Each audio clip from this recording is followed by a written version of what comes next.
Prajem vám pekný deň. Poďme sa ešte z týchto pekných kariet, volajú sa, že karty pravej lásky. Poďme sa pozrieť na to, že čo sa medzi vami deje, prečo sa deje to, čo sa deje, ako to medzi vami je, prípadne aj ako to medzi vami bude.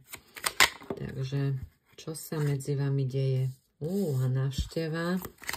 Takže niekto sa chystá za niekým prísť. Pozrieme to.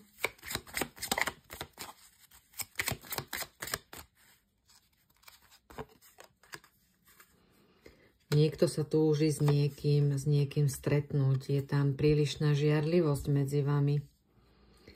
Takže osoba chce za tebou prísť, túži po tebe, sníva o tebe, ale je tam veľmi veľká žiarlivosť, by som povedala.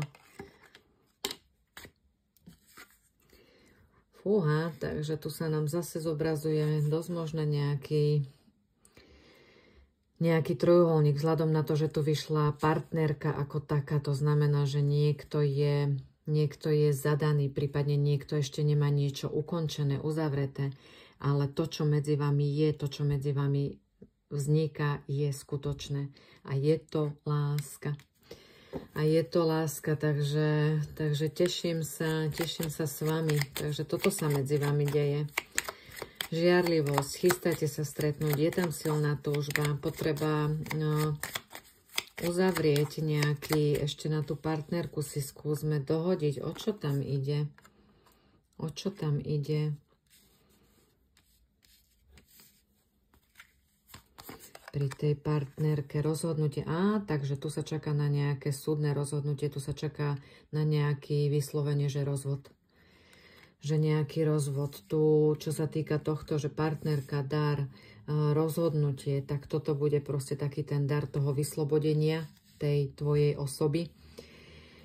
Preto, aby mohla medzi vami tá láska prekvitať. Takže toto sa tu deje.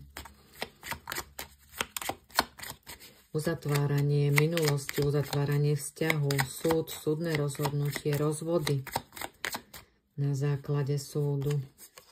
Posledná karta, bohatstvo, takže hojnosť.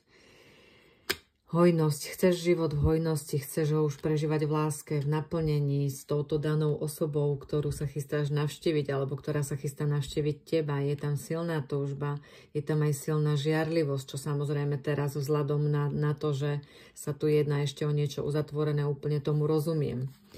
Že je tam tá žiarlivosť. No, tu sa čaká na nejaký koniec, na nejaké finále, na nejaké uzatvorenie danej situácie, aby to mohlo ísť do tohto, do tej lásky, do toho bohatstva. To bohatstvo nemusí byť samozrejme len materiálne, môže byť, ale to bohatstvo je také, že príjmam od života tú lásku, príjmam ju v celej tej plnosti, v tom naplnení. Takže zatiaľ takto krásny deň.